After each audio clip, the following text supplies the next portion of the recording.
The education system is a social division, based on gender, race, religion, and economic conditions. Listen, they condition children to play their position while limiting student thinking to envision only capitalism. Visualize non-Western culture as uncivilized, as textbooks, teachers, leaders only proceed to teach lies, teach you black history to only tell you about slavery, suppress the violence of their wars and only glorify their bravery.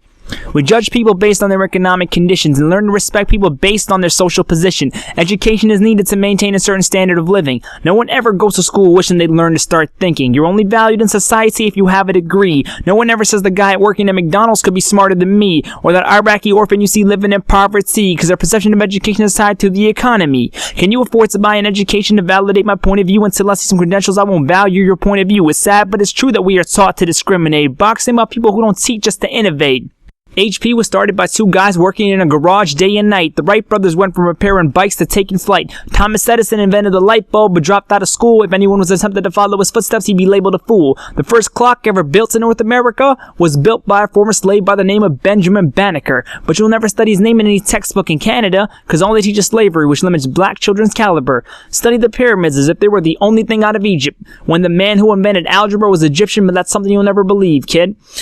Limit the role of the Orient to an uncivilized civilization in the Middle East. If we keep discussing ourselves in binaries, how can we enable peace? Although Cassis was an Arab regarded by historians as the father of surgery, discovered bloodletting, but it's upsetting that you've never heard of him despite his impact globally.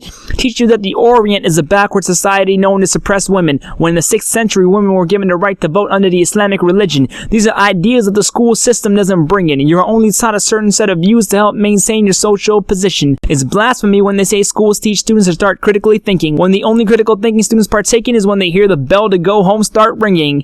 In schools, you're only taught to think inside the lines, follow dotted lines to confine your mind. It was system designed to imprison your mind. Realize education is a tool used to socialize populations to a collective point of view, a mental occupation of your freedom with no real reason to educate you. Certain types of children will succeed in the class. There's a reason why certain students do well and why certain students don't pass. Trust EQAOs and standardized tests when statistics indicate that they are far from the best determinant and measurement of student success, but we still place an emphasis on them and teach to test. When more or less they're an inadequate tool used to evaluate and dictate student progress, I advocate to Congress that we need to stop this nonsense. King James Daly said that every child is born to be a genius, but has different outcomes because society places barriers between us. Children are not dumb, but are taught to be stupid because our education only favors a certain population of learners, which I'd say is a real nuisance. Statistics show that females will perform better in English, whereas males will do better in science or mathematics. Even saying phrases like every Asian is good at mathematics is offensive because it limits his or her talents to calculus or quadratics, when that child could be the greatest artist or literary genius of our time. If you stereotype him or her, then you place a limitation on his child's mind. Your race, ethnicity, or gender does not shape your ability. Don't let the school system limit you or limit me. If schools were truly meant to be equal, they would change the way they're constructed. If schools were truly meant to be equal, they would change. Let me discuss it. We wouldn't divide classrooms by age, we wouldn't give out grades, we wouldn't teach students to think outside the box and be slaves, we wouldn't restrict student learning to biased curriculums, and wouldn't force students to achieve GPAs and numerical minimums. We wouldn't teach to test, we teach students to do their best. We wouldn't teach inequality, we wouldn't link education to the economy, limiting students in poverty. We'd embrace our differences and seize student passions. We create, innovate, and spur critical thinking. Invent new ideas, objects, while thriving to enrich student visions. Tell them to pursue whatever they desire in life and stop asking what are the guidelines on this assignment, so please how can I get an A? Stop playing the great game and start opening up your brain, because I'm sick of these robotic students who are trained to never go against the grain. I advocate change because I think our current education system is lame. I've learned in life you've got two options. You can either follow someone else's dream or you can build your own. That is the decision that each of us makes alone. Steve Jobs, for example, followed his dream, didn't graduate from any fancy university or college.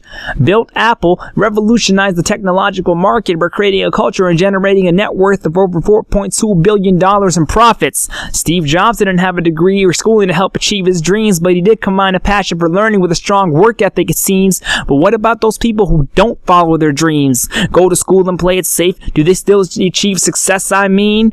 They just follow someone else's dream, it seems. If you need an example, just take a look at Steve Jobs' entire graphics or marketing team. Everyone there went to school, played it safe, and got a degree, but ironically went to work for a college dropout who became the biggest name in history. Well, one of them at least. I'm not saying an education is important, but I'm saying you need to learn for the right reasons. Find your passions or something you believe in. So when you excel, you can tell the whole world what you believe in. You don't need a school or teacher to tell you that you can be the best. You can do that on your own. And I learned that very early. And you don't need a school or a teacher to tell you that you can be the best. You just need to go out there and be the best that you can be.